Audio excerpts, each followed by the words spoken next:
Repeat after me.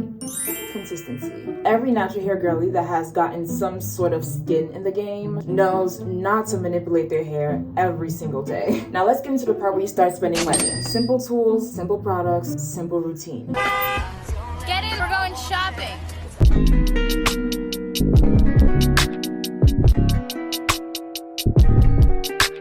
Welcome back to Vlogmas Day 2. Today we're going to be talking about everything you need to know when starting your natural hair journey, especially if you have no idea where to start or what you're even doing. So we're going to do this without the overwhelm, but we're just going to make this very simple and clear for anyone who's just starting at zero, or for anyone who just needs a little bit more guidance on how to do this the right way to get some actual results. So everything you need, all in one video. So grab your notes and get cozy and let's get started. So number one, before you start anything, before you buy the 10,000 products, start the routine or whatever the case, you might have heard this 1,000 times. Let this be the 1,001 time. You need to know your hair porosity. This is like your social security card when walking into the world of natural hair. It's like your key access into buying the right products. This determines how well your hair absorbs moisture and how well it retains it and how well your hair reacts with products. If you don't know your hair porosity yet, in the link in my bio, there's a hair porosity test that is very interactive because we're not doing the hair in the water cup test. No, throw that out the window. It's 2025, almost 2026. We need accuracy. Number two, when you find your hair porosity, you now want to look to follow creators who have a similar hair porosity, similar hair texture, or curl pattern, or creators who are just very knowledgeable about natural hair. I have high porosity, by the way, and I'm pretty knowledgeable in like all fields. Low, medium, high. I'm very much a nerd when it comes to all this information. There's literally so many amazing, gorgeous creators that are always sharing tips, how to take care of their hair, their routines and everything. And you just want to surround yourself or manipulate your algorithm into more of the content that you need to see, especially when you're on your natural hair journey and you just want to learn some new stuff and cool tips and styling and whatever the case. Now let's get into the part where you start spending money. The tools and essentials. You want really good detangling tools, especially if you have coily and curly hair. So number one, a wide tooth comb to get out those bigger chunks, and two, a detangling brush. One that I found that works really well is the unbrushed detangling brush. I don't have the actual unbrushed one. This is a dupe, but for someone who's been traumatized by using the wrong detangling tools, this brush right here literally feels like gold to me. It literally detangles my hair with the smoothness. I use it to blow dry my hair as well too, and it just makes the process so much more smoother. And if anyone has really good detangling brush recommendations for 4-type hair, please leave them in the comments. I need this whole video to be resourceful for the entire community. But yeah, for your detangling tools is wide tooth comb for the bigger chunks, a detangling brush for the intricate ones, and then your fingers for the really tiny ones. Your hands will always be your greatest tools. Sectioning clips are also a must. Butterfly clips, sectioning clips, whether when it comes to wash days, parting, or styling your hair, you always want some really good sectioning clips. Next, you want a scalp scrubber. Now, this is optional because again, your hands are your greatest tools. This does help to lift off the dirt and really exfoliate your scalp. It's a nice tool to have, especially if you have long nails like me. But again, your hands will literally always be your greatest tool. To be honest, I kind of like using both. So again, it's optional and good to have, but not completely necessary. Next, you want a spray bottle. And you can use these to hydrate your hair or make some nice DIY mixtures. And it's just good to have when it comes to moisturizing, styling, and doing your hair. This is mine right here. I literally always have this on the go. I'm literally always hydrating my hair whenever I need to. When you have natural hair, you need, I repeat, you need a satin or silk scarf, bonnet,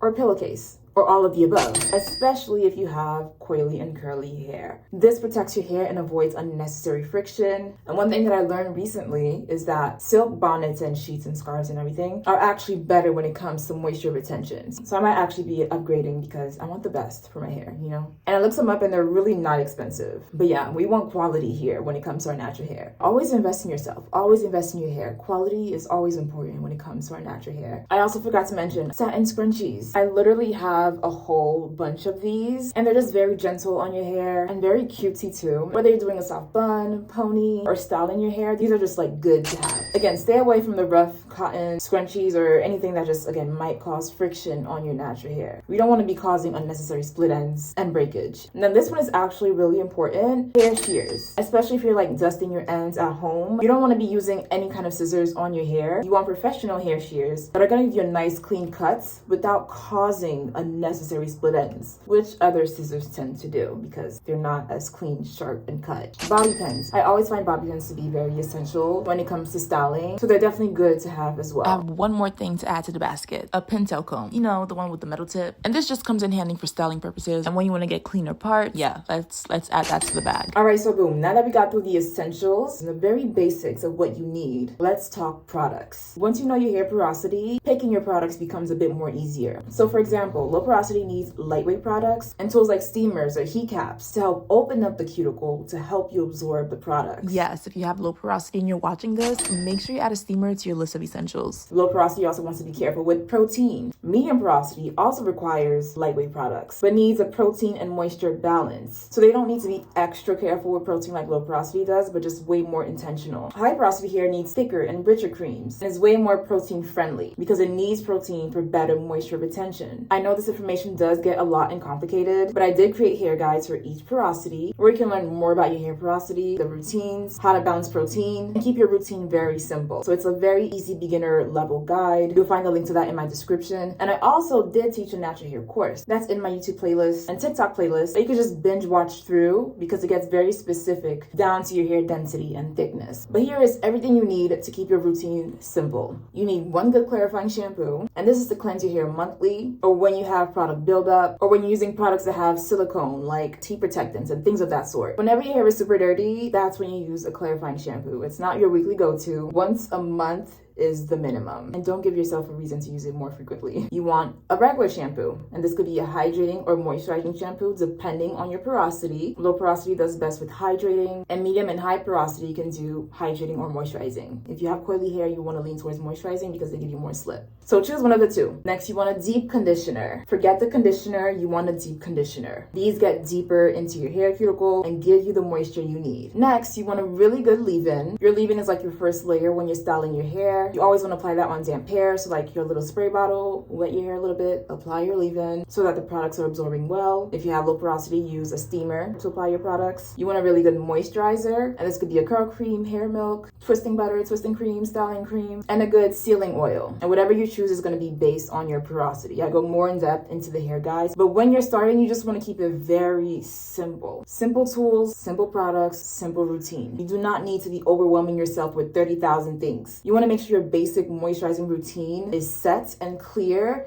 before you extend into styling and experimenting and all those different things. So leave-in, cream, and oil. That's all you need. And depending on your density, you might get away with just a leave-in and oil. Very simple and very much not complicated, which also makes it very easier to track what's working and what's not. So boom, you got your tools, you got your products. What do you do now? Repeat after me.